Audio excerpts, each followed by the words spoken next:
evening sun was dipping behind the horizon, painting the sky in streaks of orange and crimson when the roar of motorcycles shattered the calm. The Hellsfire Biker Bar was alive with the usual chaos. Bikers laughing, clinking bottles, and the unmistakable growl of engines echoing in the distance. Leather jackets creaked, chrome glinted under the dim neon lights, and the air smelled of oil, fried food, and adventure.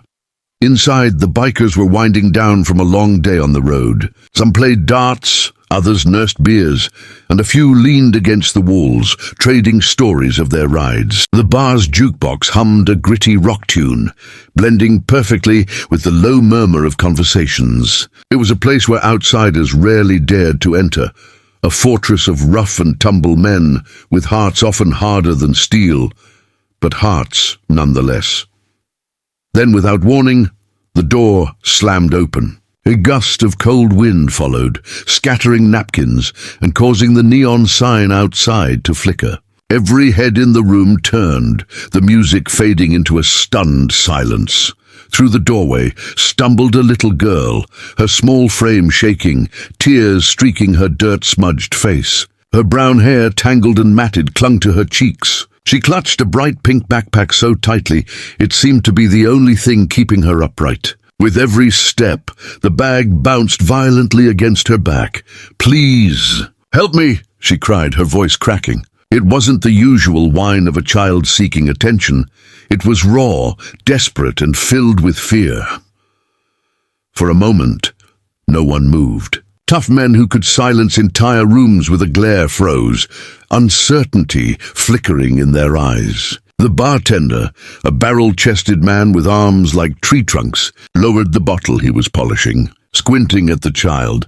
Finally, an older biker, Red, with a grizzled beard streaked with silver and eyes that had seen more than most people could imagine, stepped forward. His voice was calm, deliberate. "Hey there, little one.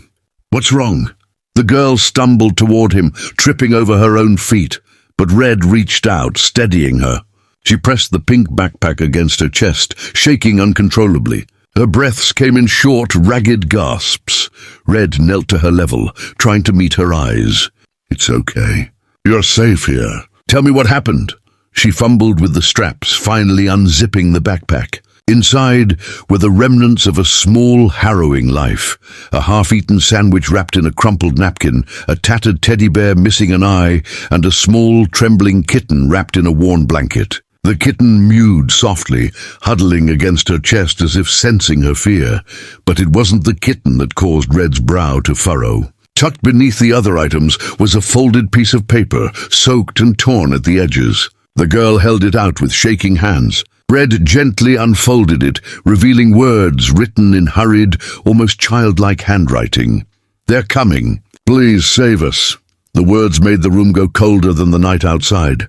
The bikers exchanged glances. Some muttered under their breath, while others just stared at the note, their usual bravado replaced by concern. This was no ordinary child seeking attention. Whatever she had run from, it was serious. Red reached for her hand. "Who's coming, sweetheart?" They took my brother," she whispered, her voice barely audible. The words hit the room like a punch to the gut. The tough bikers, who had faced gunfights and storms on the road, felt a pang they couldn't ignore. "Where did they take him?" Red asked, leaning closer. The girl shook her head, tears spilling over her cheeks. "I don't know. I just ran." Her small frame trembled, and the pink backpack, now partially open, revealed more. A crumpled photograph of a boy about 6 years old, smiling as he held her hand. Red took the photo gently. The boy's eyes mirrored the fear in the girl's own, innocent yet desperate. One of the younger bikers, Jake, muttered, "This isn't just a runaway kid. Something's seriously wrong." The girl clung tighter to the backpack as if it were a shield. "Please," she pleaded, They said they'd hurt me too if I told anyone." Her voice broke, and Red placed a comforting hand on her shoulder. "Hey, listen to me," he said softly. "You're safe here. Nobody's going to hurt you. We'll help you." For a moment, the room held its breath. The bartender poured a glass of water and handed it to the girl. She drank hesitantly, eyes darting nervously to every biker in the room. The kitten in her backpack purred faintly, sensing the slight shift in tension. Red stood up, signaling the other bikers to gather around. He looked at each of them in turn, his voice steady, commanding respect. "Boys, this little girl just ran into our bar because she's in serious danger. And if she trusts us enough to come here, we do what bikers do best. We protect the helpless." The bikers nodded, a silent agreement passing among them. Tattoos and leather aside, these men had rules. Protect those who cannot protect themselves. The weight of that rule settled in the room like a heavy fog. The girl watched them, her fear slowly replaced by a flicker of hope. Red crouched beside her again. "What's your name, little one?"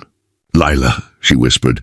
"Lila and my brother. He's Ben." Red smiled gently. "All right, Lila, you and Ben are safe now. We're going to figure this out. And this," he said, gesturing to the pink backpack, "is coming with us. Everything inside it." The other bikers moved closer, curious and protective. They examined the contents of the backpack carefully. The kitten, the torn teddy bear, the note. Each item told a story of fear, courage, and desperation. Red placed the note in his pocket. "Lila, you're safe for now. We'll take it one step at a time. But I promise, we're not letting anyone hurt your brother or you ever again." The girl's tears finally slowed. She hugged the pink backpack, feeling a strange sense of security in this group of intimidating strangers who now seemed like her only hope. Outside, the sky turned dark, and the neon lights of the bar cast long shadows across the wooden floor. Engines rumbled in the distance, signaling the return of bikers from the road. But inside, the Hell's Fire Biker Bar was quieter than ever, filled with a new purpose, a promise to a little girl with a pink backpack that her story was just beginning, and her heroes had arrived. And in that moment, the bikers realized that sometimes true strength wasn't in muscles or weapons, it was in courage, heart, and the willingness to stand up for those who couldn't stand up for themselves. The Hell's Fire Biker Bar had quieted to an almost eerie stillness after Lila's arrival. Outside, the wind whistled through the trees, carrying the faint echoes of distant traffic. Inside, the bikers exchanged grim looks, each man understanding the stakes without a single word being spoken. They were not just outlaws on motorcycles, they were protectors, bound by a code that demanded action when the helpless called for help. Red, the grizzled leader, had placed the note in his jacket pocket, unfolding its message in his mind over and over. "They're coming. Please save us." The urgency was palpable, and every tattooed arm in the room seemed to flex in anticipation. The girl's brother Ben was out there somewhere, in danger, and it was up to them to bring him back. Red turned to the group. "All right, boys. We know the little girl's brother is being held somewhere. We know they're dangerous. But we're bikers, and we don't leave people behind. It's time to move." Jake, the younger biker with a shock of blonde hair, nodded. "Do we know where they took him?" Red shook his head. "Not yet, but we have a lead. That note, Lila said she ran from the warehouse district near the river. That's our starting point. We split up, gather information, and stay sharp." Lila clutched her pink backpack, feeling a strange mix of fear and hope. Red knelt beside her again. "You stay with me, Lila. You're safe here." The little girl nodded, hugging the backpack tightly, the kitten nestled inside, purring softly. She had no idea these tattooed giants would soon become her protectors, her family, in a world that had suddenly felt very dangerous. The bikers mounted their motorcycles, engines roaring to life. The ground trembled beneath the powerful machines, and the neon lights of the bar reflected in the chrome like twin beacons of justice. Red glanced back at Lila, her small figure dwarfed by the massive bikes. "Hang tight, little one. We'll bring your brother back." Hours passed as the bikers scoured the city outskirts.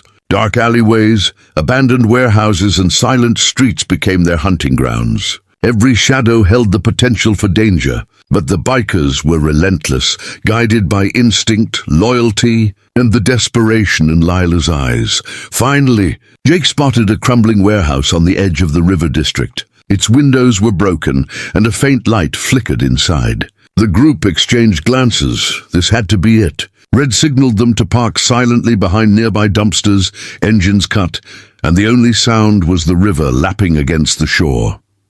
Red whispered, "Stay low. We don't know how many of them are inside. Lila, you stay here, quiet." "Understand?" Lila nodded, clutching her backpack. The kitten mewed softly inside, as if sensing the tension.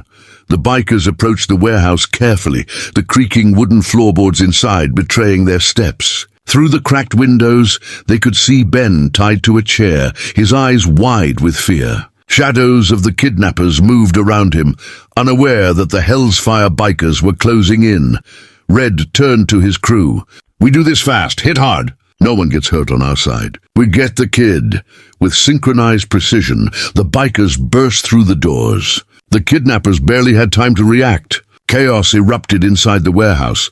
The sound of fists hitting bodies, chairs toppling, and the roar of engines that had followed the bikers in like thunder. The criminals were caught completely off guard, overwhelmed by the sheer force and coordination of the Hell's Fire crew. Red made his way to Ben, cutting the ropes binding him. "It's okay, kid. You're safe now." Ben blinked, disbelief etched across his small face. "Lila?" Outside, Lila had been too frightened to move, but when she saw her brother running toward the entrance, she sprinted to him, her pink backpack bouncing behind her. They embraced tightly, tears streaming down both their faces. The bikers stood around them, watching silently. What outsiders saw as intimidating, dangerous men were now heroes in the eyes of a little girl and her brother. Red handed the kitten back to Lila, who hugged it to her chest. "We've got you both. No one's going to hurt you again," he said. The ride back to the bar was quiet, filled with the soft rumble of engines and the occasional comforting word from the bikers. Lila and Ben clung to each other, their fear slowly dissolving into relief. The city lights blurred past, but in their minds the horrors of the past hours still lingered. Back at the bar, the bikers prepared food and blankets for the children. The warmth of the fire and the smell of fresh coffee replaced the cold fear that had followed them all night. Lila's pink backpack, once a symbol of desperation, now felt like a talisman of safety. Red knelt beside the children. "You did the right thing coming here, Lila. You trusted us. That took courage. And your brother. He's lucky to have you looking out for him." Lila smiled faintly, hugging the kitten again. "Thank you," she whispered. The bikers exchanged quiet glances, pride hidden behind rugged exteriors. Tonight they weren't just bikers, they were guardians, heroes who had answered the call when it mattered most. As the sun began to rise, painting the sky in soft pinks and golds, Lila and Ben sat side by side, safe and warm. The pink backpack rested between them, a small but powerful reminder that even in the darkest times, hope could be found in the unlikeliest of places. Red stepped outside for a moment, looking at the horizon. The roar of distant engines called to him, a reminder that the road was always waiting. But for now his mission was complete. A promise had been kept, and 2 lives had been saved. And somewhere in the quiet hum of the city waking up, Lila knew one thing for certain. She would never forget the day a group of bikers, misunderstood by the world, became her family, her protectors, and her heroes. The pink backpack, now dusty but cherished, was no longer just a bag. It was a symbol of courage, trust, and the undeniable truth that even the most feared outlaws could have the kindest hearts.